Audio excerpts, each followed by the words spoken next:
pada pagi hari ini kita bertemu lagi dengan saya, Elsyafani Zulfasabita. Kebetulan saya dari mahasiswa Universitas Negeri Semarang dengan di Prodi Pendidikan Non Formal. Nah, kali ini teman-teman kita akan melakukan pelatihan desain portofolio.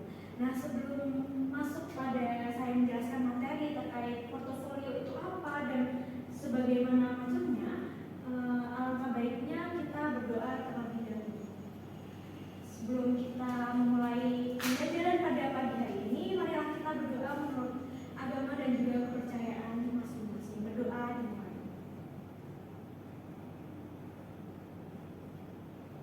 Berdoa dicukupkan. Oke. Sebelumnya teman-teman udah tahu belum nih terkait portofolio itu apa sih? Belum tahu. Oke, karena teman-teman pada belum tahu juga, jadi kali ini kita akan membahas nih terkait portofolio itu apa. Di sini portofolio sendiri itu adalah sebuah kumpulan karya dan juga bukti kompetisi yang mana disusun secara sistematis, terus juga dalam portofolio itu menunjukkan kemampuan seseorang. Nah, bagi mahasiswa seperti kita ini, portofolio itu dapat berupa proyek mata kuliah, kayak desain, dan juga laporan penelitian, dan juga dokumentasi terkait kegiatan organisasi hingga sertifikat pelatihan. Nah, di sini kan pasti teman-teman pada ikut organisasi kan ya? Nah, itu organisasi yang kalian ikuti itu bisa dicantumkan nih di portofolio sebagai nantinya untuk gambaran perjalanan profesional dari teman-teman seperti itu. Nah, pentingnya apa sih Kak terkait portofolio itu? Jadi di sini portofolio itu penting ya teman-teman, karena yang pertama dengan adanya portofolio itu bisa meningkatkan daya saing dari teman-teman yang dimiliki. Nah, seperti misalnya nih teman-teman aktif banget ikut organisasi, terus juga ikut perlombaan dan juga bakat minat yang lainnya. Nah, itu bisa nih teman-teman nantinya untuk meningkatkan daya saing terkait kemampuan bukti nyata yang nantinya akan dipakai dan dibutuhkan dalam dunia kerja seperti itu.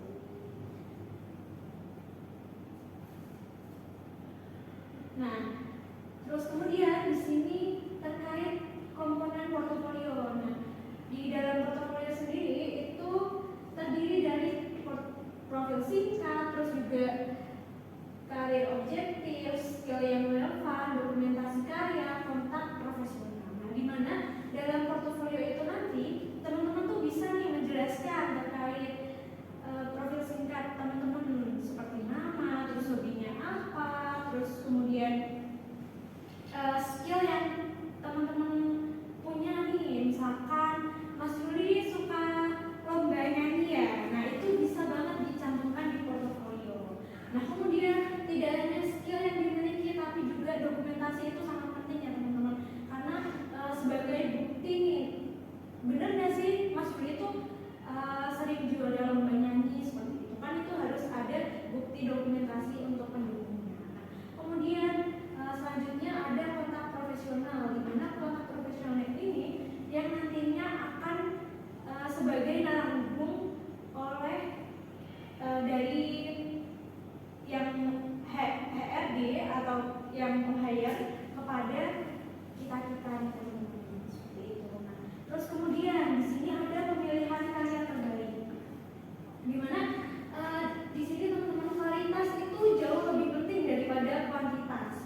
bisa menyantumkan misalkan teman-teman baru mengikuti kegiatan sosial atau kegiatan seminar atau apapun itu, nah itu bisa juga dicantumkan media sosialnya. Nah, dalam penulisannya, terus juga dalam editingnya ini dari Kak Natasha udah benar-benar yang bagus banget ya teman-teman, bisa dilihat. Nah, terus juga di sini boleh banget teman-teman menampilkan juga video terkait hasil karya teman-teman seperti itu. Mungkin itu sih teman-teman. Nah, dari teman-teman nih terkait melihat contoh portofolio yang berada di sini, dari teman-teman sebelumnya ada yang mau ditanyakan dulu nggak? Oke, jadi udah jelas ya teman-teman. Oke, tadi kan dari teman-teman sudah melihat contoh dari portofolio ya. Nah, setelah ini sebelum masuk pada materi intinya, yaitu teman-teman akan membuat desain portofolio, di sini saya akan membagikan LKPD dulu yang nanti setelah selesai bisa dikumpulkan ya. Jadi saya bagikan. Nah, setelah ini nanti untuk LKPD-nya bisa disambung saat teman-teman mulai mendesain portofolio. Nah, untuk mendesain portofolio sendiri saya beri waktu selama 20 menit.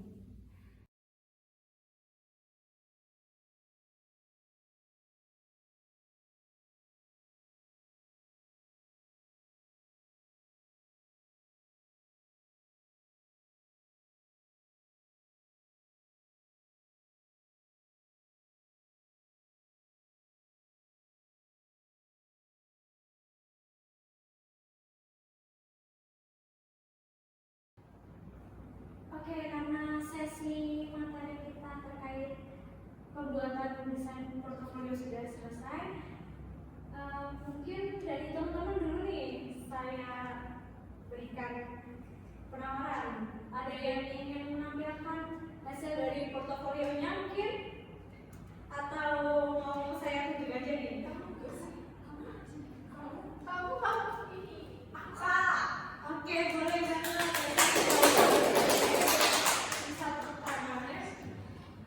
Bisa ditampilkan?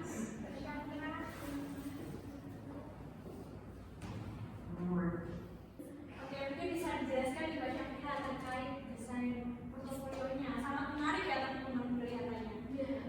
Oke, jadi berikut ini portofolio dari saya. Jadi itu saya ini kan mahasiswa S2, tapi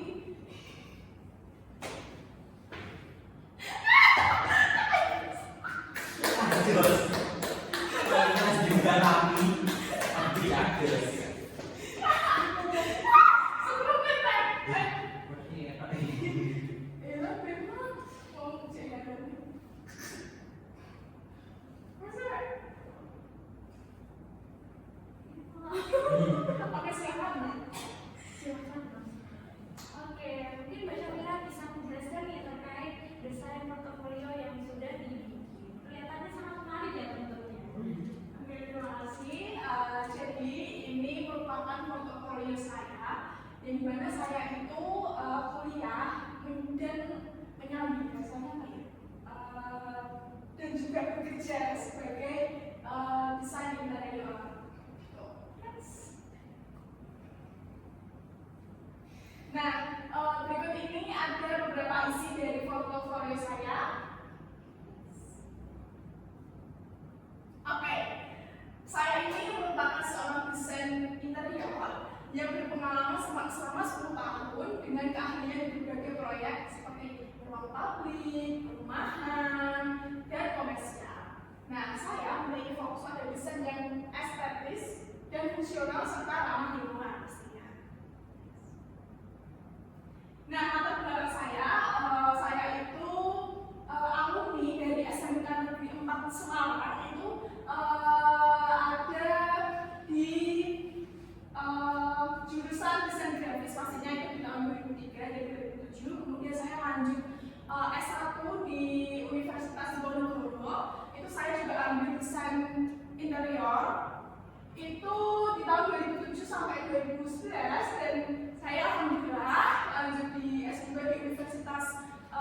Indonesia, saya juga ambil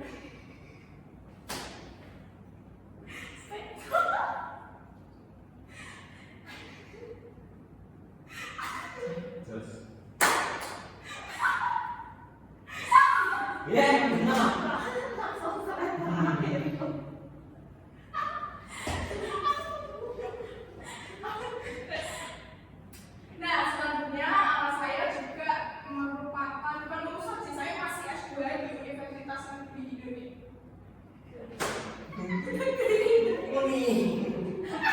Ini baru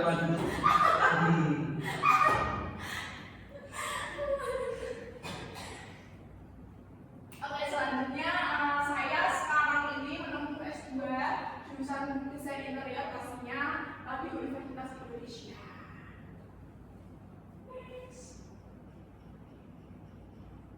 Oke, nah keterampilan dan keahlian saya yang saya miliki dalam bidang desain interior ini yaitu yang pertama perencanaan tata ruang yang dimana mampu merangkai tata letak dan ruang yang fungsional dan efisien. Kemudian memaksimalkan penggunaan ruangan hingga mempertimbangkan sirkulasi dan kenyamanan pastinya.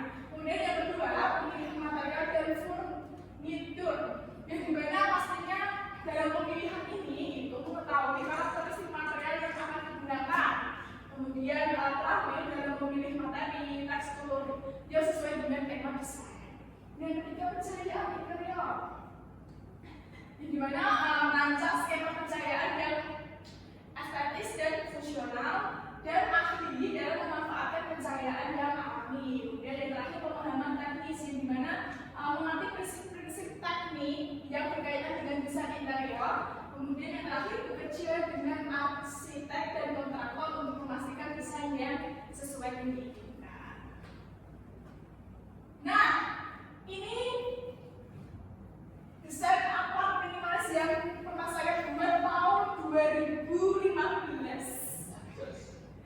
2015 ini saya kemarin ditarik sama perusahaan, Mbak, aku buat kami ini. Oh iya Pak, siap.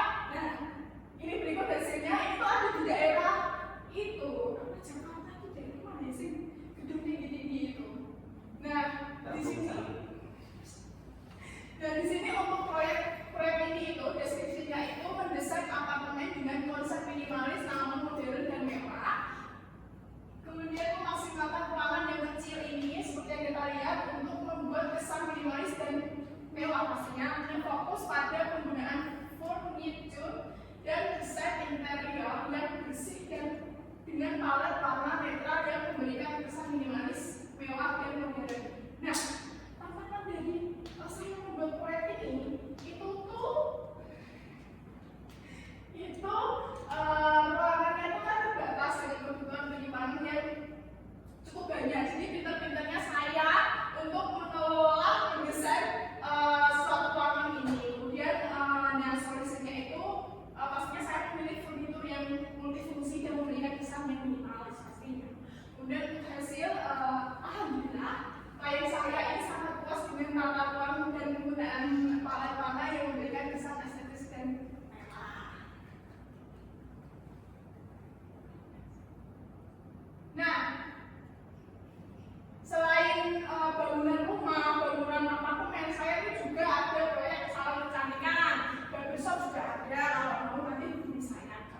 Nah, di sini deskripsinya itu mendesain salon kecantikan dengan konsep modern dan mewah yang menawarkan pengalaman yang menyenangkan bagi pelanggan. Maksudnya, kemudian membuat ruang yang dibagi menjadi beberapa area termasuk perawatan rambut dan area berburu. Nah, tantangan dalam membuat desain ini yaitu menciptakan suasana yang mewah dan elegan dan mengoptimalkan pencahayaan. Solusinya di sini itu saya menggunakan palet warna yang pastinya menciptakan suasananya itu hangat seperti yang kita lihat, hangat, nyaman, bersih, ya. Kemudian dari hasilnya ini selalu berhasil menarik lebih banyak pelanggan karena desain yang menarik dan mewah. Next. Nah, buat teman-teman semuanya, kalau misalnya mau bangun rumah, mau ada usaha salon, barbershop atau apa, nanti bisa hubungi saya terkait Mbak mau bikin desain yang estetik ya, saya bisa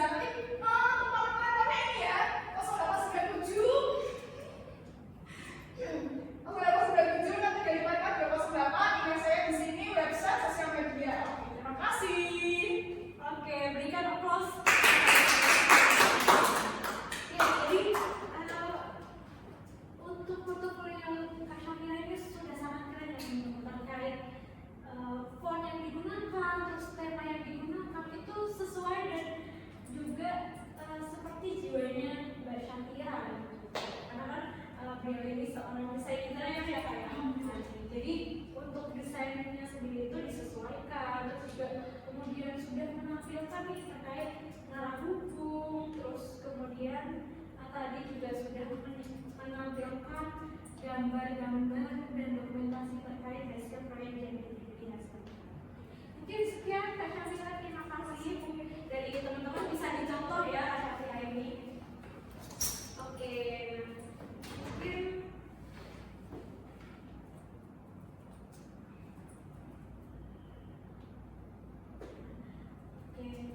karena sesi berdiskusi kita, terus juga penyampaian materi dan juga pelatihan kita sudah selesai. Harapannya di sini teman-teman dengan mengikuti seluruh rangkaian materi ini, teman-teman masih